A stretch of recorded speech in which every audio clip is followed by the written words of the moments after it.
The thing about a rivalry is both teams have to be on close to the same level of play, and that just simply isn't the case here. Avs win over the Detroit Red Wings 2-0.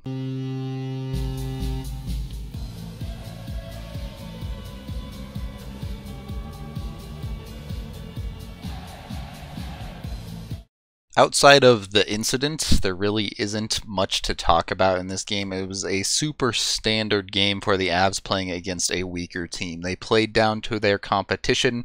Their competition still wasn't quite good enough, and they managed to pull out the game. Detroit looked like the better team in the first period, but had nothing to show for it, as their chances would all end up trickling wide and the like, and then the Avs would look significantly better in the second. Through the first two periods, the game was physical, but nowhere near where the previous game against the Blues was. A few minutes into the second period, Detroit would take their first penalty of the game, and that would give us our game-winning goal. Avs win the initial faceoff on the power play. Gerard gets it back at the point, and then you're going to see some sweet tic-tac-toe action as he's going to feed Landeskog, who then is going to walk in a bit before feeding Rantanen, who slides down into the net side spot. At the same time, McKinnon, who is set up to be the center man here, comes through the center but also works in deep down low. This is the key here.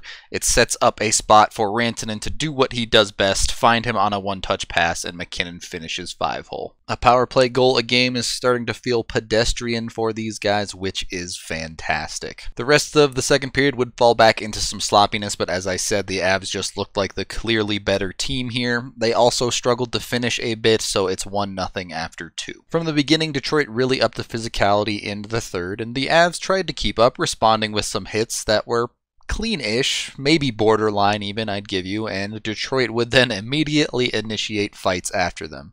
2 fights would happen. Cole would be one against Bootuzzi, and then a secondary one with Nemeth versus Mantha. So that happened. It didn't seem to faze the Avs too much. In fact, they would hit a post during this time, almost sealing the game then and there. And to be honest, even then it seemed like Detroit just didn't have it in them to get a tying goal in this game. So as the third progressed, what the Wings didn't have in goal scoring, they decided to pick up in dirtiness, and that brings us to the incident with Matt Calvert and Tyler Bootuzzi. So Calvert pokes a puck away in his own zone here before sending it up through the neutral zone. He skates up the boards alongside the benches. Right here, Mike Green hits him.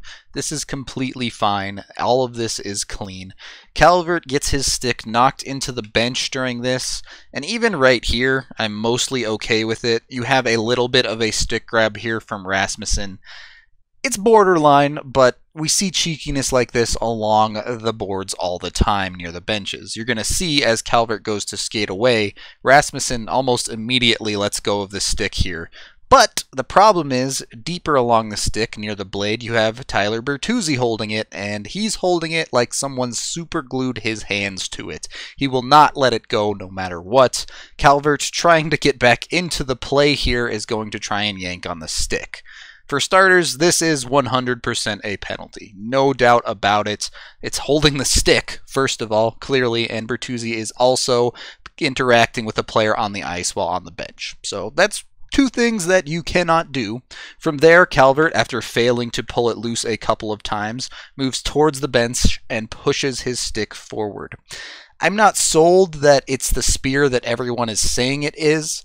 However, I wouldn't complain if this was a penalty. It probably does qualify as one, even if it was encouraged by Bootuzzi holding onto his stick. From there, that triggers the bench to respond heavily. You're going to see a number of players reach out and try and grab him here. Specifically, though, Larkin is the one who does actually get a hold of him. This is a penalty. Following that, you're also going to see Bootuzzi grab him. This is a penalty. Next, step up, Bootuzzi is going to throw his gloves off. You can see his bare hand here, winding up for a total sucker punch on Calvert as Larkin is helping hold him down. This is definitely a penalty, and beyond that, it could also be considered an extra man in with Larkin, and then if you really wanted to get picky, it could even be a 4th man in with Green coming in to jump Calvert as well, as he gets punched directly in the face before a linesman jumps in. So during that 10 seconds or so, you had somewhere between 4 to 7 penalties. At very least, you had Bootuzzi holding the stick, Larkin holding Calvert, Calvert's spear-ish attempt and Bootuzzi sucker punching Calvert, and then you could definitely add a couple more penalties on top of that. What do the refs call at the time? Absolutely nothing on absolutely no one.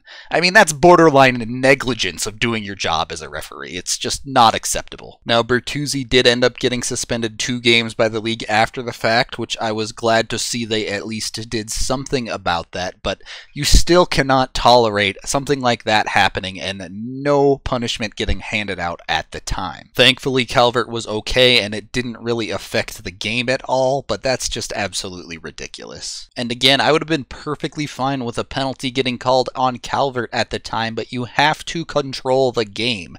Allowing stuff like that to happen is just ridiculous, and it's not what hockey's about. And naturally, a Bootuzzi's involved. I guess the more things change, the more they stay the same, eh? And from there's not really much more to talk about. Varley locks things down. Detroit does try and push and gets close once or twice to maybe having a goal, but they can't manage to get one.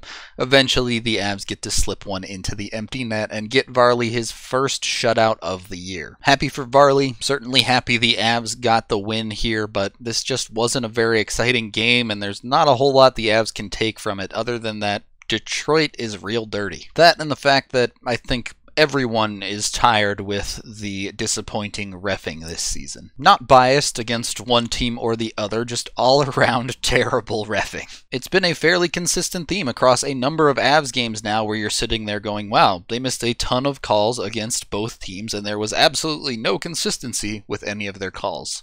Be better. And that was it. Not really much exciting outside of that in this one, so that is the end of this game video review. Thank you for watching. I'm Rudo3, and the Red Wings do in fact suck.